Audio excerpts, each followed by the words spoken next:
Chapter 7. Nationball. By Friday, things started to feel normal for the squad again. Their daily training sessions continued as if nothing had happened, with the single shred of evidence for Monday's mishap being the apparent removal of their original unknown assignment from the mission board's docket.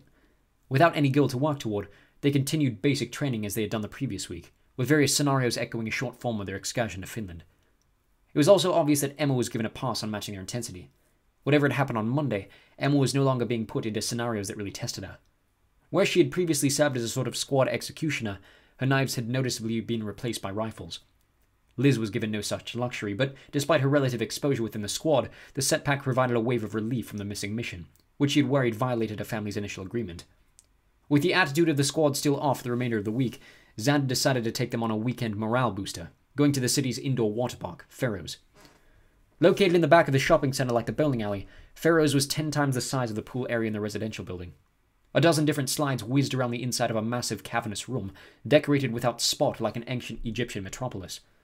There's a full-size tsunami simulator, surf machines, secluded oasis pond, quarter-mile lazy river themed with different landmarks along the Nile, a water playground, a splash pad filled to burst with screaming toddlers, and to Liz's complete amusement, a massive indoor beach made of actual beach sand, scattered atop which were 2 beach volleyball courts. As thrilled as she was to see it from the inside, her jaw was nowhere near as low as Kent's. "How much money do you people have?" he said passively. "Do you guys have this in England too?" Liz could not answer honestly. She'd been to Blackpool once, and even that had failed to match the private luxury of this place. "Maybe," she answered. Despite Kent's crutches, the pair of them managed to access the tube slides a handful of times by way of a side lift, mostly sticking together to avoid the sickening romance continuing between Jordan and Margot, who parked themselves at the beach with no hint of dispersing. They were joined not just by Emma and Johnny, but Xander and his wife Lisa, who all seemed to meet for the first time except Emma. Liz continued to feel self-conscious around the other girls, especially Margot, who donned a bold white two-piece, causing every boy in the building to catch a glance. She found herself unconsciously staring at Kent every time they stood in the queue together, hoping that he was not doing the same. Today she felt especially bloated, overexposed in the patterned violet suit covering enough of her body to still feel it all covered, and knowing that if he did catch a glimpse at her, it would obviously be less rewarding than staring at the other two. These thoughts started to dissipate around the 6th slide run. In fact, Liz was having so much fun at just the pair of them that at one point she forgot the others even existed.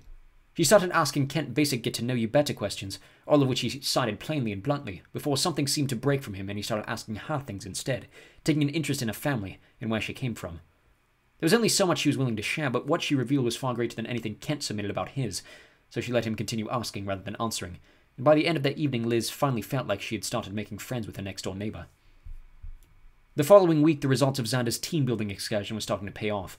The squad seemed less on edge than they had been since the start of the year, not just in training, but regular classes as well. In history, they began learning about the past Prime Minister of the program, and when Kent mentioned that Craig Tyler, the man after whom the city was renamed, looked a bit like Johnny with a lazy eye and a crooked nose, Johnny threw the comment not back at Kent, but at his brother. "Why would I want to look like Jordan?" he said, with Jordan taking it in stride and even managing to laugh.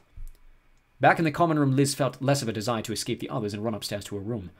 While the overabundance of baseball and Polish politics on the television rubbed her a bit, as did the regular appearance of a lengthy table prayer, Emma had started cooking meals for more than just herself. By the end of that week, everyone in the squad was coming together to eat a family dinner, either at the school or back home if the menu left one of them less than appetized. The Wednesday of their 4th week, the weather was starting to turn. What few trees existed in eastern Wyoming were turning yellow, creating a bizarre green and gold mosaic of a landscape that, when penetrated by the evening sun, made Liz feel like she'd moved to Norwich. The girls were regularly wearing trousers now, while the boys left for school wearing jumpers and returned each day with them tied around their waists. Lunch that day was titled Cajun Creole, the visuals of which left a lot to be desired in Liz's stomach, so she settled for a large salad from the bar at the end of the queue. To her further dismay, the table was occupied by the familiar face of Emma's brother Andrew, as well as a skeletally thin girl with jet black hair and a hooked nose she could only presume was his girlfriend. "Hey, Liz, right?" He nodded as she sat down alongside the others. "Liz, this is Janine. Janine, Liz." The two girls caught a glimpse of one another and nodded, furthering no more pleasantries. Emma seemed visibly irritated, but the others took Andrew's presence as normal, if not a bit inconvenient. "Started planning your Hoko fits yet?" He eyed toward the other girls. "Maybe." Emma swiped with a mouthful. "I haven't been asked yet." Her eyes wandered to Johnny for the quickest of moments, but everyone around the table appeared to notice, except for Kent, who was playing with his bowl of mystery foods. "John, who are you taking?" Andrew continued. Johnny too looked back at Emma before considering his answer. After a long pause, he replied, "I figured I'd take Margot." Everyone at the table burst out laughing except for Janine, who seemed incapable of registering anything they were saying. Johnny poked the bear in turn. "Who are you taking?" Andrew grimaced at his question.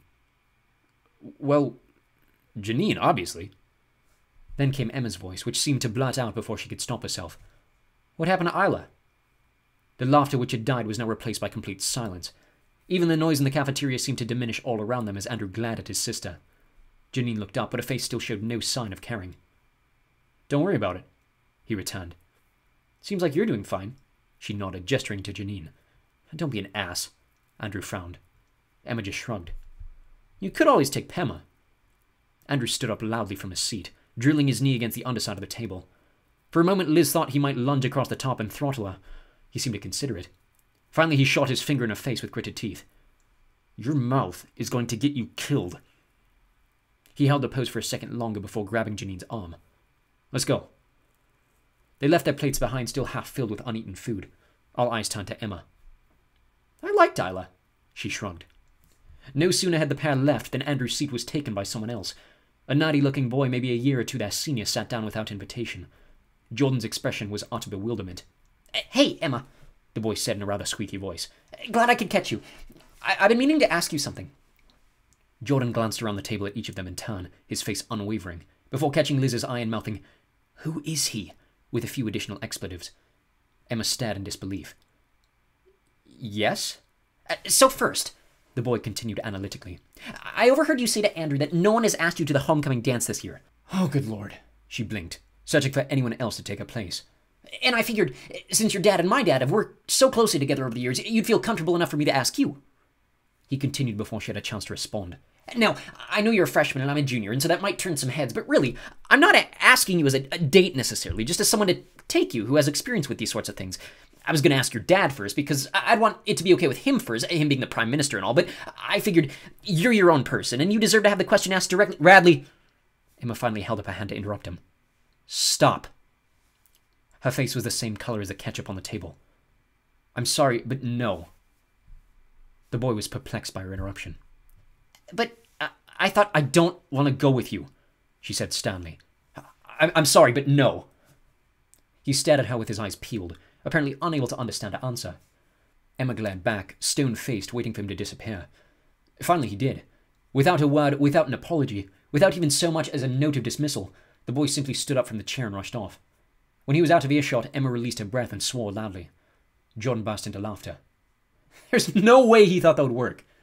Kent started laughing too. "If that's the competition, I'll ask you—" "I don't want to go with you either!" Emma shouted, maybe a bit quicker than she had planned. Rather than red, Kent's face turned white, and instead of rushing off embarrassed as the boy had done, he sat silently in his chair and stared back at his food. Emma tensed. "Kent, I'm sorry," she said across the table to deaf ears. She looked around at the rest of them. "Why do people keep—" She clenched her jaw ferociously. I'm sorry, I'm just sick of it." "You're the PM's daughter," Jordan offered. "They're not asking for you, they're asking because you're a prize."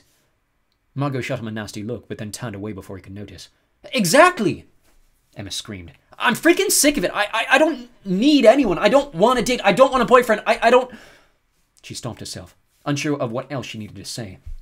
Liz looked around the table at 5 other people, on whom the magic of Friday's outing had now completely worn off. Tensions returned that night in the common room. Kent locked himself back in his room while Johnny and Emma removed themselves from the others by way of baseball on the big screen. Liz was eating beans on toast alone at the kitchen table when Margot burst from Jordan's bedroom and slammed her own door shut behind her. Jordan emerged into the common room at a loss. "What the hell is her problem?" he yelled into the room at large. Emma turned her head carelessly. "Well, what'd you say to her?" "Nothing!" Jordan insisted. "We were literally watching TV, and I asked her something about her sister, and she just ran off." "Well, there's your problem," Emma noted. "Stop asking about her family." "I didn't mean to trigger anything." "Still," Emma pushed. "Not the best idea. She doesn't even talk to me about it." Yeah, well, I'm not you," he huffed. "Clearly," Emma shot back, turning her attention back to the game. Something in Liz forced her to speak up. "She might be mad about what you said about Emma." Jordan stared at her, perhaps shocked she was entering the conversation. "What'd I say?" "At lunch," Liz prodded. "You're the PM's daughter," Johnny recited robotically. "They're not asking for you, they're asking because you're a prize." Jordan looked between Liz and his brother, unsure of what to say. "I didn't mean that as an insult," He turned to Emma. I'm not the one who took it as an insult, Emma defended. Jordan threw his hands up and turned back to Liz. Why would that bother her? He yelled, gesturing to Margot's door. I literally said nothing to offend her. I don't know, Liz offered. Maybe she doesn't feel like a prize. What more could I possibly give her? He growled. I spend every waking hour of my life with her. I take her to movies. I take her out to eat all the time. I cannot possibly think of anything more I can do for her. Emma turned on the couch to face them again. Did you ask her to homecoming? Jordan stood frozen, glancing back and forth between the girls. Why would I have to do that? Emma looked at Liz, and both shared a moment of awkward understanding. What? He inquired nervously. Well, you should probably ask her, Liz stated bluntly. Jordan stuttered. But we're dating, he puzzled. Why would I have to ask her? Because you're dating, Emma vented, as if this was the most obvious solution in the world. But who else would I go with? He shot. I thought it was a given. It's not a given, Liz added. Ask her. But... He continued to stand rooted to the spot, bewildered. But what... Finally he threw his arms up, exasperated, shouted, Women! And stormed back to his room. Johnny turned to Emma. You sure you don't want to be asked? Not in a million years. The two turned back to the game as Liz continued to finish her toast. When she emptied her dishes into the sink and turned to go back upstairs, the two had moved closer together, and Emma was resting her head on Johnny's shoulder. Back upstairs, Liz knocked on Kent's door. Hold on, he groaned from the other side. He opened it shirtless, clearly comfortable enough with the rest of them not to care. Hey, she said, keeping her eyes on his face. Sorry about earlier. He shook his head. What happened earlier? With Emma, Liz explained. She didn't have to snap at you the way she did. Oh, he realized. I don't care, I was just trying to be nice. He looked to the floor when he said it. Look, I know I always ask, and I know you always say no, she offered. But there's an Orphan Black marathon on, and I wondered if you wanted to watch with me. He looked back up inquisitively. What is that? It's about clones. It's Canadian. You might like it. He thought about it for a long moment. Would I be confused? Liz shrugged. You might be, but I'd be willing to start at the beginning with you, see if it's something you'd like. He didn't smile, but his eyes softened just the slightest bit. I think I'd rather watch Doctor Who, he offered, if that's still an option. By Friday, Jordan had apparently asked Margot to the dance as her attitude shifted on a dime, and everything seemed normal to the rest of the squad. Jordan himself was made happier not only by her change in demeanor, but also by his promotion on the Nationball team. Having performed well during the team's training sessions and proving to be by far the best playmaker on the floor, acclaimed less enthusiastically seconded by Johnny, he had been promoted to the junior varsity squad, which meant that he would be traveling with the team to an away match in Mexico for the weekend. Margot, desiring desperately to go with and watch, was given no such permission, and was forced to instead third-wheel a trip down to Denver with Johnny and Emma to watch an American football game. Liz and Kent had been offered invitations too, the latter of whom declined on account of traveling with his injury, and Liz herself declining to avoid awkward conversations where the crux of every other sentence was something Peyton Manning. That left the two of them alone in the common room for the entire weekend, having access to the big screen for something other than sports. Kent made microwavable popcorn and Liz added her share of Walkers to the mix. They were well into the second series by the time the sun went down on the Saturday evening, when Kent offered to order the pair of pizza. Liz asked who was going to pay for it, to which Kent replied, "Don't worry about money," and silently agreed to handle it. It was the best weekend she'd ever had. The next week, all anyone could talk about was homecoming. Emma had been asked no less than 4 times, all thankfully less awkward than Radley's lunch attempt, and even Margot had been asked twice, once in front of a fuming Jordan. In Liz's art club, conversation had shifted there as well, and despite having longed for one of the boys in class, Michael Rice, to catch her eye, learned from another girl that he had a girlfriend off in France, and was therefore off limits. She learned in her first week that prom, which had been one of her list options upon moving to the States, was reserved for upperclassmen, due to the sheer size of the student body, and therefore her only option to attend was if she was asked by an older student. This seemed unlikely, and coupled with the fact that Liz was still unsure if she wanted to stay a second semester, made homecoming her only apparent option at getting the full high school dance experience. It didn't even matter that there was no date. All the other girls in the art club were in similar situations. Morgan McAllister, who had just moved from Omaha, hardly knew anyone outside her squad or the club, much less developed any connections with a boy. Raina Davis, a twig of a girl who wore so much makeup she looked monochrome, was convinced her boyfriend was cheating on her with a girl in his squad, and fully expected him to take her instead. There were 5 of them in total who came to the conclusion at the end of the week that they would have no dates, and one completely refused to go without one, leaving Liz, Morgan, Raina, and another girl named Everly to decide on going all together as a group. They talked about colour coordinating dresses, though given that Raina was the way she was, and Liz had bought her outfit before even leaving England, black was the only option. The week of homecoming, John received another shock surprise. Having scored multiple goals in the junior match against Mexico, and continuing to impress the coaches in the weeks since, he was to be suiting up for the varsity team against Canada in the homecoming game, with Margot continuing to pour on praise by claiming him the first freshman to do so in 3 years. Jordan insisted it was unlikely he would even see playing time, but Margot would not hear it, bragging about her boyfriend to anyone who would listen. The news of Jordan's promotion and the general air of the attitudes about the upcoming dance led Xander reducing the intensity of their missions training even more than it already was.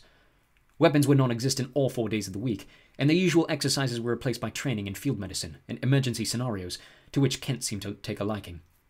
Thursday evening, after they'd all returned together from their clubs and teams, Margot brought up the subject of outfits, not for the dance, but for the following day. "Obviously blue," she said excitedly. "I'm sure other people would be wearing red, but given that we're playing Canada, I don't want to give them the satisfaction." "Aren't you Canadian?" Kent budged. "Not anymore," she sang with a smile. "I thought we were playing Germany for homecoming," Johnny uttered. "Schedule shift," Jordan announced. "They couldn't field a team this weekend, too many guys off on missions. Plus we're right next door," Margot continued, ignoring the others. "Which means they'll be sending people who will either be wearing red or white." "But not you," Kent bullied. Margot shot him a look. "Not when my boyfriend is dressing for the Patriots, I'm not. Loyalty only goes so far." Liz wondered if Margot was trying to show off for someone, as if her real family might be one of the visiting crowd. To Liz's surprise, Margot had turned to her. "What are you wearing?" Liz stuttered, unprepared for the question. I don't know," she mumbled. "I don't really have anything that would—" "You can borrow one of mine," Margot urged. "I don't know if we're—" "You have to dress up," she insisted. "Nobody goes to the game without dressing up. It's homecoming." Liz took a breath to process. She looked at Kent for help. "I wasn't really planning on going." Both Emma and Margot burst out laughing. "Of course you're going!" Margot shouted. Emma gave her a disbelieving look. "You're going to the dance, aren't you?" Liz froze. "Well, yeah, but then you're going to the game," Emma demanded. "You don't miss out on homecoming if you move here. You're either all in or you're out." Liz looked around the room for someone to defend her, but realized no one would. "I don't—" she stuttered. I don't even know how it works. It's like soccer," Emma said. "Or football," Margot imitated in a crude British caricature. "If we get the ball in their net, it's a good thing," Jordan instructed. "If they get it in ours, it's a bad thing." "It's pretty easy," Johnny insisted. "Just follow the girls. They've been there plenty of times." The next morning was the least educational school day Liz had ever experienced. Meeting in mass for no purpose other than attendance, the class did next to nothing as they waited for 10 o'clock. When the time came, they rushed out of the room into a sea of blue and shuffled into the school gymnasium on the building's far side, which quickly passed to bursting with 1,000 other students. Margot had been unsuccessful in convincing her to add star stickers and face paint, but had managed to fit her into a navy jumper with a cartoon bull on the front, under which read Texans in bold red lettering.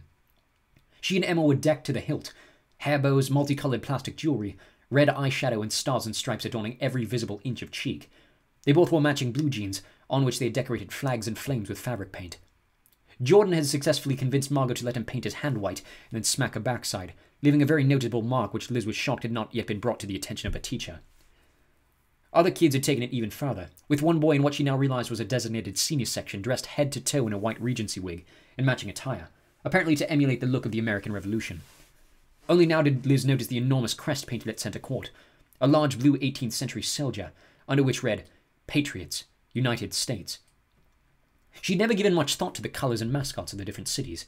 She knew a few.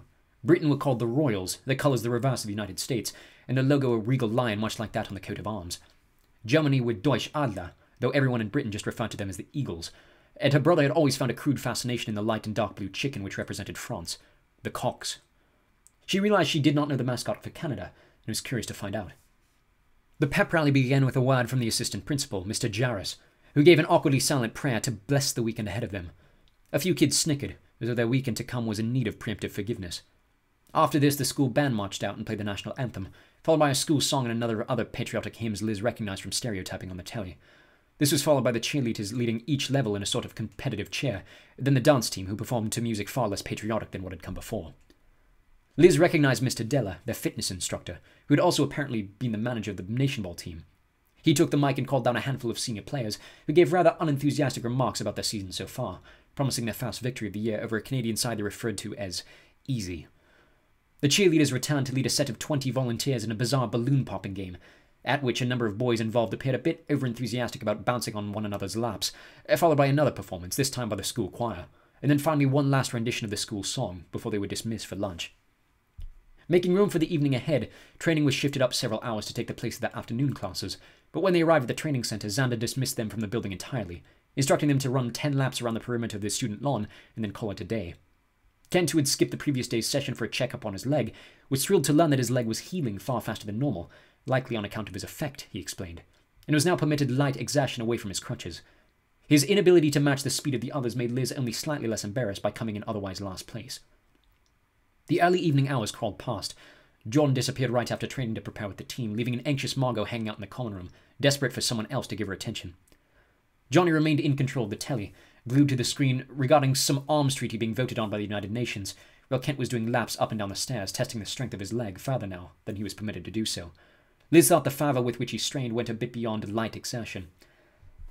At 5 o'clock, the 5 remaining all bounded back to the school for that night's homecoming dinner, which was fittingly titled Classic Americana. Liz stacked her plate with multiple sets of burgers and chips, caring less about her figure than she ever had in front of Margot, who appeared to have the same attitude. The cafeteria was emptier than expected, and hundreds of people were pouring in through the front doors to turn instead toward the gym. Em explained there was the junior varsity game which had already started, and sometimes people liked to go early to get better seats ahead of the main event. Liz could see why. By the time they had finished eating and made their way to the repurposed ice rink, available seating was spotty at best. Thankfully, Emma's parents had saved them a row in front of them, though she was unsure how she felt being surrounded by a set of armed security guards. The atmosphere in the arena was raucous. If the pep rally had been a tidal wave, this was a hurricane. Now surrounded by thousands of supporters beyond just the student body, nearly every available inch of seating was filled with screaming spectators.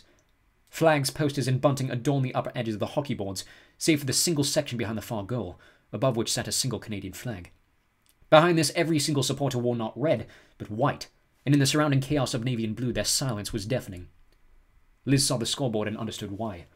The first game ended 7-0 in favor of the States. A final horn blew and the Blues erupted, with pop music blaring through the overhead so loud she could barely hear herself think. Margot disappeared for several minutes, then came back with 2 enormous sodas and a bucket of buttered popcorn. "Full experience!" she shouted. Kent, too, was looking around, stunned by the sights and sounds. "Why don't you guys play football in the fall?" he yelled. Liz had to recalibrate her visual thoughts to the American version.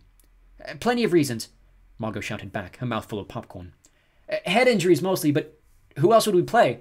Canada's rules are different, and I doubt any local schools would want to challenge a team with kids over literal brick walls." She passed the bucket around. Liz hesitated, but ultimately gave in. If this was Tylersville's attempt to Friday Night Lights, then she might as well live it up. She turned to Margot. "All powers are legal, right?" Margot smiled. "All powers are legal." The music blared a few minutes more, with the Canadian wall of white regaining their composure while the floor was swept and resurfaced. Finally, the 2 squads made their way out to the floor and began tossing yellow balls at each other faster than Liz could comprehend. Perplexed by how they were even able to follow their drills, the warm-ups flew by, after which each team sent the majority of its players to the benches hitting in the side wall, while 8 remained on the open floor. The music quieted, and a voice boomed over the loudspeaker, finally clear enough for Liz to understand. "Ladies and gentlemen, welcome to tonight's homecoming matchup between the Lumberjacks from Canada!" A roar of applause and the ringing of bells came from the far end. "And your United States Patriots!" The Canadians were dwarfed by the thunder of screaming, air horns, and just about every noise a person could make with their bare body. A chant of USA echoed around the arena. "Beginning with the starting lineup for the Lumberjacks," it continued, but every name was incomprehensible under the bellows of boos rained down upon the team in white. Liz thought she understood a number of the names to sound French, but the only one she really caught was the keeper, Hast, simply because she was the only girl on either team. The crowd grew silent. "And now, the starting lineup for the Patriots." Somewhat to her right, the drumming of footsteps rattled through the senior section. "At left back, a senior from Phoenix, Arizona," the voice echoed. "Number 81, Fabian Geiger." The applause ringed around the arena once more, then died just as quickly. "At right back, a junior out of Dearborn, Michigan, number 32, AJ St. Croix." Applause again, then silence. "A left mid from Princeton, New Jersey, the captain, senior number 16, Damian McCollum." Liz's heartbeat grew with every passing name. "Right mid, The sophomore sensation from Sioux Falls, South Dakota, wearing number 3, Luke Clement! A roar of what Liz first thought were boos echoed from the stands. Then she realized they were howling the boy's name, and he relished in the noise. The left wing from Atlanta, Georgia, a senior wearing number 54, Casey Jones! An enormous black boy cracked his neck methodically before pointing to someone in the crowd. A right wing, a junior from Chippewa Falls, Wisconsin, wearing number 75, Nick Backlund! Margot turned to the line of them with a massive grin. That's who Jordan's subbing for. The voice interrupted her. The center, from West Newbury, Massachusetts, the junior, number 92, Jacob Forrester! One last applause preceded the keeper. And in goal, making his first varsity start tonight, the sophomore from Pomfret, Connecticut, number 8, Easton Fairchild! The applause returned even greater than before. Liz was on her toes, eager to see the match begin, but the crowd died yet again to the emergence of a single girl, who she recognized as one of the choir singers from the pep rally. She sang into a microphone a song Liz had never heard before, but it was obvious from the lyrics and the part of the crowd singing that it was the Canadian national anthem. Margot, too, despite what appeared to be great effort not to, joined in, though when she reached the midway point of the song, jumbled a number of lyrics which mismatched those of the singer, and did not even sound English. When the girl finished, a cheer from the white was drowned by the start of a second song, the American national anthem, which the singer had barely begun before her voice was completely drowned out by the entire arena singing in unison. The hymn reached its finale, the crowd roared, and the senior section belted the annoying I Believe chant Liz had had only the first time during that summer's World Cup. Finally, an official wearing a jet black top climbed to a seat hanging above the boards over the center line and blew his whistle for the players to take their positions. Then he tossed a single yellow ball into the air. The players all waited until it bounced. Then a flash of something dragged the ball out of sight, and Liz realized that the Canadian left wing, now holding the large ball in his mouth, had grabbed it with his tongue like a frog. I love this game, she let out involuntarily. The boy dropped the ball to his feet and kicked it back to the keeper, who rolled it up and held it patiently, eyeing the field. So, they can't use their hands? She asked over the growing chants from the students. They can use their hands, but they can't hold it, Margot explained, eyes fixed on the game. Only the goalie can hold it, but he can't throw it at the other net. Liz tried to follow, as the girl lobbed it to the right wing, who caught it against his chest and began dribbling like a basketball. Margot explained. You can dribble for possession so long as there's no cupping the ball. The boy kept a hand against the side wall, then bumped into the American wing as he crossed the center line. You can only cross center if you're touching another player or the wall. The Canadian tried to make a move around his opponent, only for the opponent to pull out of the way. The Canadian with no wall to grab was forced to whack the ball back to his team. Margot continued. Now he has to get back on side if he wants to touch the ball again. Liz stared at the 2 lines 10 meters from each goal. What are the other lines for? That's the back zone, Margot explained. Goalies can't leave it. Fronts can't enter it. Only the 2 defenders can cross it. Just when Liz thought that might make things less impressive, the Canadians made an attack. The left back ran forward, kicked the ball from the foot of his center, and the ball ricocheted through the American defenders before they could even touch it. The ball bounced back to the Canadian side while all 7 mobile players wove around each other, creating a wave of white that not only confused the blue side, but allowed the ball to disappear without any sense of where it might exit. Finally, an unidentified right hook drilled the ball out of the air and bounced it off the wall, which passed straight past Backlund and Clement before Fairchild managed to caress it. From there, the game never slowed again. Even with the ball painted yellow, Liz lost it completely, only able to follow the direction of play by the compilation of bodies diving on either end of the floor. The Canadian wing without the long tongue managed to sneak along the wall unopposed, making it nearly to the American back zone before the ball bounced his direction. Before he could touch it, his right leg slipped an irretrievable distance, falling forward in a split before clutching his groin in agony. An audible cringe reverberated throughout the arena, and the official blew his whistle to halt play. He held up a thumb to a roar of boos from the white wall. Ruling on the floor is a fair play, echoed the loudspeaker. Injury timeout, Canada. A pair of gloved medical personnel ran onto the floor to check on the player. The American left back was holding his hands up defensively as 2 forwards from the Canadian side shouted obvious expletive insults. That's Geiger, Margot announced. He can shift the ground. As the medical team walked the boy off to the benches, Liz noticed a carved ridge, like a raised scuff mark where the boy's foot had been. And that's legal? She asked. Why doesn't he do that to everyone? Effects are limited to your own side, Margot explained. Leclerc crossed the line. It's fair game. The boy sat down to piteous applause. A red-bearded boy took his place on the court. Subbing in for Antoine Leclerc, announced the loudspeaker. Number 12, Jason Beard. The official blew a resuming whistle, and the American keeper Fairchild bounced the ball high off the floor. McCollum rushed in from the left side, appearing to take several steps on invisible stairs before smacking the ball with an open right hand. It zipped through the Canadian wall only to be stopped by Hurst, who, still having both feet planted on the ground, tipped to the side like a metronome and caught it, Oh, that's cool, Emma huffed somewhat to Liz's left. The ball disappeared again, bodies flying across the floor for a minute of continuous action before the tongue of the Canadian left wing whipped it against the wall and beat the reaction of Fairchild's left arm. The white wall exploded into cheers. Margot swore so loudly it drew a reprimand from Emma's mum. "Scoring for the Lumberjacks," said the loudspeaker. "Number 18, Dawson Ockler." A large number 1 appeared under the Canadian flag on the scoreboard. The whistle blew again and Fairchild started play from the American net. Once more the ball disappeared. The Canadian wings, cautious to enter into the opposing end, remained trapped on their side, but it changed very little. The American side was completely incapable of getting the ball through Canada's web of moving defenders, to the point Liz wondered if Haas was not getting a bit bored standing in an actionless net. To her amazement and the disbelief of the crowd, a single ball made it slowly to her feet, where she teed up her own shot, managed it perfectly over the heads of both teams, and hit the far crossbar so perfectly Fairchild could not have possibly attempted to defend it. The ball ricocheted downward into the net floor, to another blast of applause from the supporters in white. The home crowd was completely stunned. "Scoring for the Lumberjacks, number 1, Amy Hurst." The American players were obviously frustrated. Forrester tried to rally a fast offensive return, but managed to miss-hit a slap to the side wall. The ball bounced over the high glass and into the stands, followed by a whistle and a cuss word from Forrester's mouth that echoed so loudly throughout the arena, Margot turned to Mrs. Guerin and grinned in retribution. "Patriots penalty to number 92, Jacob Forrester," announced the loudspeaker. 2 minutes for delay of game. Liz turned to Margot. "It's like a temporary red card," she explained. "It's just like hockey. They play a man down for either the first 2 minutes or until the other team scores, whichever happens first." A smaller timer of 2 minutes appeared on the board below the 9 remaining in the half, but it disappeared long before it was set to expire. The Canadian centre had drilled a kick off the face of Geiger, allowing Beard to rush into the zone by distraction and slip an unopposed kick into the far corner of the goal. By the time the horn finally sounded to end the half, the board read 4-0 in favour of Canada. A depressed air had taken the energy from the crowd, as about half the arena emptied for halftime concessions or toilet breaks. Margot looked livid. "They have to put him in, right?" She glared maniacally around the crowd, speaking to no one in particular. "Honestly, what would that help?" Emma offered. "They're dominating us." Margot's eyes widened. Score some effing goals, maybe?" she retorted. "You know he's averaging over 2 a game right now." "JV and freshman scrimmages," Emma noted. "Good luck against this team." "I think you should go down and ask Della for his job," Liz added. "You'd probably make a better gaffer anyway." Emma gave her a wink. Margot turned red. "Oh, shut up, both of you." But Margot's assessment had come true. When the teams fielded the second half, Jordan had taken the front wing from Backlund. The loudspeaker announced the new arrivals. "Halftime substitutions for both teams. For the Lumberjacks, subbing in for David Perreault is Dalton O'Neill. For Gavin Midas, Matthew Kapnerhurst.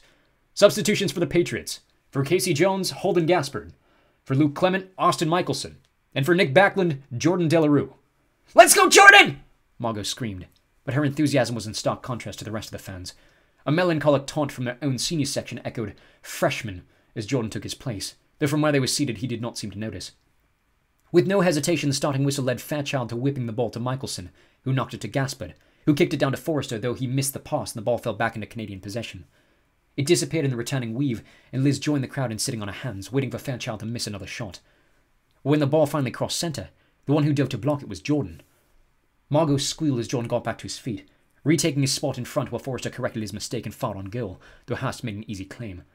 The Canadians began weaving again, and Liz noticed Jordan moving back toward the end line. While all the other defenders were darting around trying to find the ball, Jordan stood absolutely still, and finally Liz understood. Jordan can see every player at once and knew exactly who'd be moving in for the shot. When the ball flew again, he dove to the right, and though he missed the block, his motion allowed Fairchild to make the right move, collecting the shot easily. The Americans made a move of their own, with McCollum taking a shot, though it sailed high and ricocheted off the wall above the net. However, the ball bounced so fast back toward their side, every man in white failed to stop it returning, until Ockler grabbed it again with his tongue. The referee's whistle blew, and the boos from the Canadian fans were drowned out by a roar from the home crowd. The loudspeaker bellowed again. "Lumberjack penalty to number 18, Dawson Ockler. 2 minutes for offsides." Ockler took his seat on the bench, while the remaining Canadian forwards moved to the centre to fill the space. Delhi yelled something from his own bench. Fairchild began the play, a slow progression zigzagging the ball from wall to wall, until a roar of delight from the home crowd led Liz's eyes to Gaspard, who had climbed the left side boards like a lizard, and hung above the defender in the far corner, who shouted to his own bench, "How do I defend that?" Before instruction came his way, Jordan was the last to touch the ball on their side of center, delivering a perfectly placed ball over the heads of Canadian defence and allowing Gaspard to finish a kick off Haas' left cheek. Liz had never had a louder sound in her life. Margot was elated. Scoring for the Patriots on the power play, number 20, Holden Gaspard! The noise continued as Auckler returned to the floor, and Haas restarted play with a rolling pass to Baird. Baird took no time reversing the pace, sailing one off the post and causing a massive sigh to reverberate through the stands. The Americans resumed the attack, finally managed to break through the wall and landing a handful of shots on target, but none made their way to the goal. Finally, the ball bounced back to Jordan, who held the ball under his foot and stared down the keeper. As if on cue, Gaspard climbed the wall again, and the entire Canadian side started to reposition themselves in response. But this time, Jordan did not pass, instead curling a shot directly into the open corner on Haas' left side. The building exploded. Margot left to her feet, eyes and mouth agape, screaming with disbelief. Jordan could not believe it either. He stood staring at the net in shock until a mixture of teammate congratulations and his own name over the loudspeaker brought him back to himself. Still up 4-2, the Canadians were rattled, but time was on their side. The clock was ticking past the 10-minute mark, and so long as they kept their defense in check, they would be out of danger. Pondering this, Liz asked aloud why they would not just keep the ball behind their half, to which Margot introduced an unspoken 30-second possession penalty. Taking up as much time as they could formulating a new attack, the Canadians launched a volley concluded by an impressive overhead, though Fairchild made an excellent diving save and the ball bounced into the corner for St. Croix. He took a moment, nodded to the rest of the team, and returned the ball back to Jordan. Everyone in their row sat on pins and needles. Jordan turned his head to where Gaspard had been, and everyone jumped to the far wall. But Gaspard had not moved this time, and using the distraction, Jordan passed the ball to Gaspard, only to have it returned right back. Jordan kicked the ball to the same far corner and beat the keeper a second time. Liz lost her hearing. Margot might have wet herself. Shaking from head to foot with shock, her mouth was fixed in a wide O, the only noise she seemed capable of making. Scoring for the Patriots, his second of the night, number 91, Jordan Delarue! The chants of freshmen returned to the floor, but this time they lacked the mocking demeanor. The home crowd was entirely behind Jordan now, and the Canadian defense crowded his side to block an impending hat trick. Della called timeout, and Fairchild exited the floor, replaced by a muscular blonde boy with a large ponytail. Though when he took his position, it was far from the net as he could be. Empty net substitution for the Patriots, announced the loudspeaker.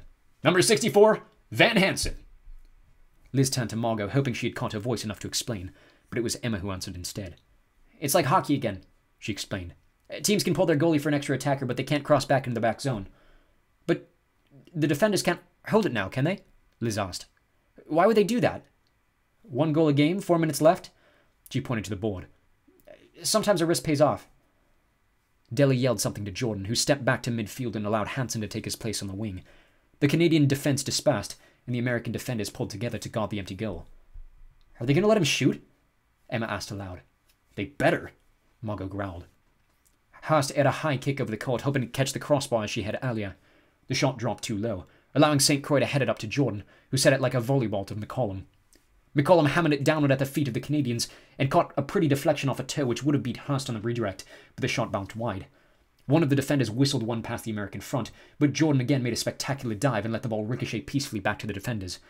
Back and forth the action went, each team making more and more desperate attempts at the goals until finally Jordan had one more touch under his foot. Gaspard looked ready to climb a third time, but instead Jordan tossed the ball to Forrester. Forrester elbowed the ball hard toward the goal, but the tongue of Auckler made a connection one last time, dropping it at the foot of a midfielder who kicked it hard in the direction of Jordan's face. He dove out of the way, the ball sailed through the defense, and the Canadians found themselves with a final nail in the coffin. The board read 5-3 when the clock finally expired. While the result took the win from the sails of the crowd, there was still an energy that had returned to the building throughout the second half. Chants of USA bounced through the school corridors even after the loss, and as the players finally emerged up the stairs from the locker room after the match, they did not look completely defeated. Jordan was one of the last to leave as they all waited for him near the doors. Took you long enough, Margot teased. He was drenched either from sweat or shower, and only now could Liz see the penalty for his many dives. His hands and forearms were completely red raw. Coaches wanted to talk to me, he explained. About what? Margot asked. Jordan glanced around at his teammates, each returning to their own squads and families. He looked Margot in the eyes. I'm starting next week. The words had barely escaped his lips when Haz found his, jumping into his unexpected arms and struggling backward to keep her up. His hands found his earlier print for support. A pair of older boys emerged from the staircase and wolf whistled in their direction. Yeah, attaboy! Go get some of that, Jordo! Jordan dropped Margot back to her feet, his face flush. Sorry, he said, finally addressing the others. This is the one time it's actually okay to do that, Emma groaned. Don't apologize. Jordan frowned. But we didn't even win, he slumped. If I had stood my ground on the empty net, we might have had a chance. It's not your fault the other guys let in 4 in the first, Johnny argued. You were +2 after they put you in. You had a role in every single goal, Margot lauded. Plus, you scored 2 in your debut as a freshman. Jordan blushed. Yeah, but nothing, Margot interrupted. Embrace my idea. She gripped his face and kissed him hard again, and the rest of them seemed to collectively understand that they had no more place in the pair's evening. All right. Well, Emma concluded awkwardly. You guys have fun. We'll see you tomorrow. The pair was still tying tongues when they exited the front doors. Hey, Johnny! A man in a suit to the right of the front stairs had been chatting to a cluster of other well-dressed individuals. Johnny stopped in his tracks. Mr. Daniels, he greeted. Nice to see you again. Can I see you for a moment? The man asked, gesturing to the hut around him. There's someone I want you to meet. Oh, Johnny looked around at the squad, then looked specifically at Emma when he said, I'll meet you back in the common room. He ventured off, leaving the remaining 3 rather stunned by his sudden dismissal. They stood still for a moment until another crowd of existing fans pushed them on toward the residential center. Was that the deputy PM? Kent asked once they were out of earshot. Yeah, Emma confirmed. Why? And you don't think that was weird? Think what was weird? Kent notched his eyebrows. Do they know each other? Emma shrugged. Not really. Why? Kent frowned. You don't think it's weird that the second most powerful person in town just pulled him aside like that? Emma dismissed the thought. Well, no, she said. He obviously wanted to introduce him to the Canadian PM. That's who was standing next to him. And you don't think that's weird? Emma stopped walking. Kent, why would I think that's weird? Plenty of politicians are friendly with the students here. It's what makes the system work so well. Kent was flabbergasted. Politicians make friends with 14-year-olds, and you think it's beneficial to the system? Emma rolled her eyes.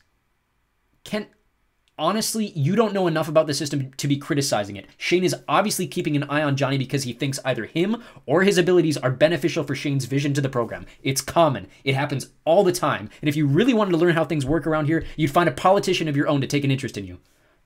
Liz wanted to keep walking, but worried how leaving might make things even more awkward. Kent bit his tongue and tried to keep his eyes on Emma. I'm not trying to be mean, she continued. That's actual advice. Kent shrugged. Can you get me in with your dad? Emma glared at him. Why would I want to get you in with my dad? So I can get to know him better, he answered. Get to know the system better. His voice cracked. Get to know you better. Good Lord, Emma hushed. Liz is right there. She stomped off. For the last time, I'm not going out with you. I'm not going to homecoming with you. I'm not going on a date with you. Stop asking. But leave me alone, Emma shouted, turning her back on them and storming off back toward the residential center. Kent finally turned to Liz. What did I say? Liz huffed a laugh through her nose. Other than everything you shouldn't have? He threw up his arms in exasperation. I was just trying to be friendly. She doesn't want you to be friendly, Liz chided. And she doesn't like you. Surely you realize that. Kent's face drained of color. Look, I'm sorry, but it's painfully obvious to everyone else that the sooner you realize that, the better it'll be. He growled in frustration. But she's not even seeing anyone. Liz shook her head. Just because she's not seeing anyone doesn't mean she's an option for you, she explained. You can't expect every available girl to just buckle every time you ask them. I'm sorry, but you can't. If Margot wasn't with Jordan, then maybe she'd be an open goal, but Emma isn't like that, and the quicker you come to terms with that, the happier you're going to be. But, he started. But, whatever thought he was trying to formulate, it failed to solidify. Have you even tried just being her mate? She asked. Well, no, he admitted. But she's always off doing stuff with Johnny. Maybe she likes doing things with Johnny, she started, but stopped herself before voicing her thoughts on what she'd seen in the common room. How do you expect her to go out with you if she doesn't even know you? He shrugged. How do I get her to know me if she's always with other people? Exactly, Liz pointed, but Kent appeared yet to follow. That's a sign. You should be going after people who actually want to take an interest in you. Stop pretending like she's playing hard to get and accept that she's actually not interested. Kent looked at his feet. Liz was worried he might end up crying. Look, she continued. I know you're bummed about not having a date for the dance tomorrow. I am too, she wanted to say, but figured that might be a bad idea. A group of my friends and I are going together without dates.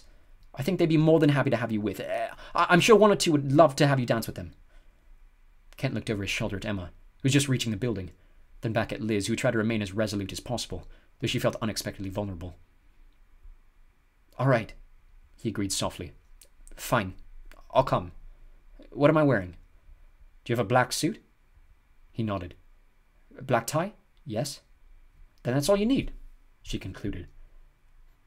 All right, he sighed, finally seeming to find joy in the conversation. It's a date. Liz rolled her eyes. It's not a date. It's a couple of dates, he boasted. A few if I'm lucky. Liz grinned. You're a bit of a cocky prick, you know that? Is that a good thing or a bad thing? I don't know yet, she said honestly. But I think I have the energy for another episode tonight if we hurry back.